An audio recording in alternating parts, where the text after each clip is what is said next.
Apa poin yang saya ingin sampaikan, saudara-saudara? Jangan kita anggap damai itu adalah biasa. Jangan kita anggap kita tidak menghadapi ancaman. Kenapa kita harus waspada? Karena kita kaya. Bukan kita ke negeri Belanda, orang Belanda ke kita, Portugis ke kita, Spanyol ke kita, Prancis ke kita, Inggris ke kita. Dari dulu sampai sekarang.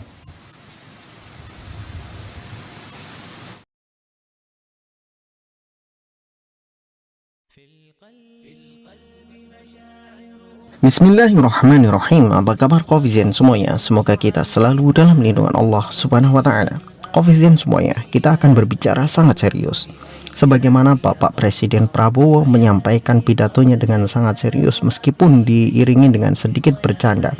Tetapi apa yang beliau sampaikan itu adalah sesuatu yang sangat serius.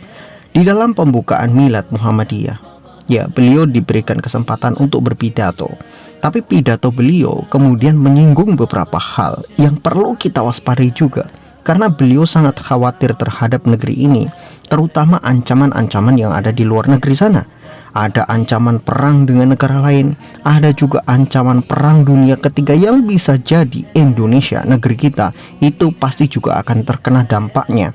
Beliau seringkali dari berbicara tahun 2014 ketika beliau mencalonkan diri sebagai calon presiden pada saat itu, kemudian tahun 2019 juga sama, beliau mencalonkan diri sebagai capres pada saat itu. Beliau banyak sekali menyinggung tentang masalah militer, darurat militer, ketahanan militer, ketahanan negara, bagaimana negara ini nanti sanggup atau tidak ketika ada ancaman dari luar negeri merongrong negeri kita. Mungkin militer kita, tentara-tentara kita kuat, tetapi bagaimana dengan penduduk Indonesia? Bagaimana dengan masyarakat kita? Apakah mereka bisa menghadapi ancaman yang begitu serius ketika musuh-musuh kita, negara-negara yang jauh atau negara-negara yang dekat, mereka berusaha merebut kedaulatan kita? Apakah kita sanggup melawan mereka? Fakta di lapangan memang menjelaskan bahwa netizen Indonesia, penduduk Indonesia, kalau di dalam masalah internet, dalam berkomentar, bermanuver di dunia internet, mereka adalah yang paling ganas di antara yang paling ganas. Komentar-komentar mereka sangat tajam sekali. Jempol-jempolnya orang Indonesia itu lebih tajam daripada pedang. Itu di dalam internet. Tapi kalau di dunia nyata, ketika negeri kita misalkan dihantam dengan hantaman senjata-senjata yang canggih dari negeri-negeri yang lain, negara-negara lain yang berusaha merebut kekuatan kita, yang berusaha merebut negeri kita dan kekayaannya, apakah kira-kira kita bisa melawan mereka dengan kekuatan kita yang saat ini ada? Apakah sanggup misalkan hanya TNI saja, hanya Polri saja yang melawan mereka, sedangkan rakyat-rakyat kita, orang-orang seperti kita tidak bisa melakukan apa-apa? Covizen semuanya, jadi penting bagi kita untuk meninjau dan melihat bahwa negara-negara kebanyakan yang mereka itu negara-negara maju, mereka berusaha untuk melindungi diri mereka dari berbagai macam ancaman, bukan hanya memperkuat masalah militer mereka, tapi juga rakyatnya dibekali dengan kekuatan militer. Sebagai contoh, Korea Selatan misalkan, negara yang mulai berkembang dan negara yang mulai menuju titik yang sedikit maju, mereka sangat getol sekali dalam masalah pendidikan militer. Makanya ada wajib militer. Kenapa Korea Selatan mewajibkan militer? Karena mereka harus siap siaga menghadapi perang yang bisa kapan saja pecah. Ada ancaman yang dekat dengan mereka, yaitu Korea Utara. Negeri kita seharusnya sangat waspada terhadap hal-hal seperti itu. Tetapi mohon maaf sekali lagi, negeri kita itu agak sedikit aneh. Ketika kita berbicara sedikit tentang masalah peperangan, bagaimana kita jadi orang, ya terutama orang beradab, orang beragama, orang bernegara yang punya jiwa patriot. Bagaimana kalau kita misalkan berbicara tentang peperangan, perang, dianggapnya kita adalah orang radikal, orang yang suka hobi perang gitu. Orang yang misalkan kalau Islam sering berbicara tentang masalah perang, kemudian dikatakan itu Islam radikal. Padahal nggak begitu konsepnya. Konsep radikalisme itu bukan masalah seperti itu, tapi lebih cara berpikir. Mereka tidak bisa menempatkan sesuatu pada tempatnya. Kalau kita berbicara perang, kemudian pada tempatnya untuk melindungi negara, untuk melindungi harta negara, untuk melindungi agama, untuk melindungi masyarakat yang begitu banyak, maka itu adalah hal-hal yang sah-sah saja. Karena tujuannya adalah untuk membela negara. Bagaimana negara kita ini tidak dijajah lagi oleh penjajah-penjajah yang jahat, oleh negara-negara yang sok-sok berkuasa. Kan gitu. Jadi ketika kita berbicara tentang masalah perang, masalah bagaimana melindungi negara, bukan berarti kita adalah orang yang radikal, tidak. Sebagaimana Pak Prabowo ketika beliau mengantisipasi berbagai macam ancaman dan beliau memberikan ultimatum kepada kita semuanya supaya kita siap, nggak siap ya harus siap. Itu bukan berarti Pak Prabowo adalah orang radikal, tidak. Tetapi beliau sangat paham sebagai orang militer tidak ada namanya kedamaian abadi di atas muka bumi. Kapan saja bisa pecah perang.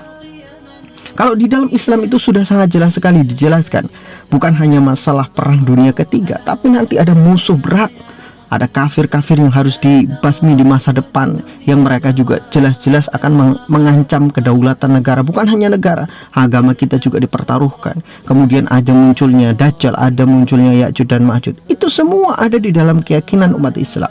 Umat Islam itu wajib bisa untuk menjaga negaranya sendiri, menjaga dirinya sendiri, dan menjaga keluarga serta hartanya. Umat Islam dididik untuk menjadi seorang patriot. Rasulullah Shallallahu Alaihi Wasallam itu memberikan gambaran bahwa seorang Muslim itu harus patriot. Makanya dikatakan seorang Muslim yang kuat, ini di dalam hadis katakan seorang Muslim yang kuat itu lebih dicintai di sisi Allah Subhanahu Wa Taala daripada seorang Muslim yang lemah. Kenapa Allah lebih mencintai seorang Muslim yang kuat daripada Muslim yang lemah?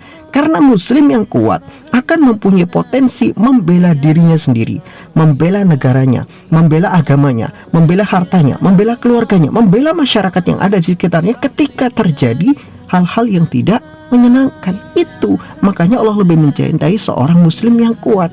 Jadi pada dasarnya motivasi di dalam Islam menjadikan seorang Muslim yang punya keimanan kuat itu dengan patriotisme, bisa membela imannya, bisa membela negaranya, bisa membela apa yang ada di sekelilingnya, termasuk keluarganya, hartanya, dan lain sebagainya.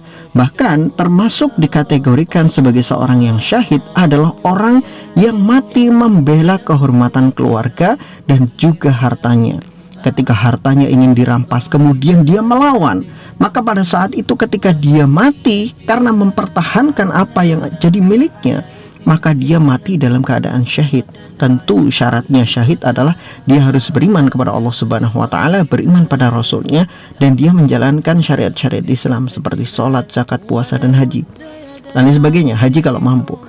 Nah, syariat-syariat Islam itu yang dia sudah kerjakan akan menjadikan dia sebagai seorang syahid.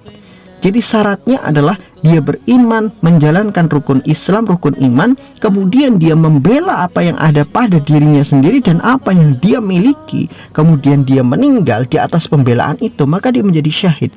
Nah, inilah nilai-nilai patriotisme di dalam Islam tidak sangat sederhana. Bukan hanya sekedar membela bangsa, bukan hanya sekedar membela agama, bahkan membela bangsa sekalipun itu juga dikategorikan sebagai seorang mujahid.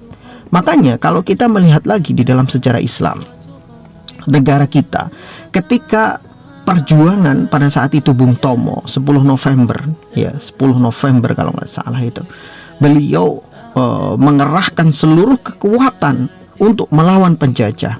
Apa yang dilakukan umat Islam? Pembesar-pembesar Islam, ulama-ulama Islam mengeluarkan fatwa, terutama pada saat itu adalah Kiai Haji Hashim Asy'ari. Beliau memberikan sebuah fatwa yang menggerakkan seluruh santri yang ada di seluruh Indonesia untuk melakukan perjuangan. Beliau mengatakan bagaimana? Beliau memberi fatwa bahwa membela negara adalah jihad, dan barang siapa yang meninggal, mati, wafat, terbunuh ketika mereka memperjuangkan negara mereka, maka mereka syahid di sisi Allah Subhanahu Wa Taala. Apakah fatwa beliau ini adalah fatwa yang radikal? Tentu saja tidak, karena beliau adalah orang yang paham bahwa membela negara itu juga bagian daripada ajaran Islam. Negara kita mau direbut oleh orang-orang jahat, orang-orang zalim. Bagaimana bisa kita mendiamkan hal-hal itu? Bagaimana bisa kita tidak melawan? Maka akan menjadi hal yang konyol ketika negara, ketika kita katanya paling NKRI, paling cinta terhadap negara, tetapi tidak punya jiwa patriotisme, hanya punya jiwa-jiwa penjilat-penjilat yang teriak ke sana masalah toleransi, ke sana ngomong masalah toleransi, tapi untuk menjaga harga diri negara kita, bangsa kita, mereka tidak berani. Kan lucu. Wallahu a'lam bishawab. Semoga bermanfaat.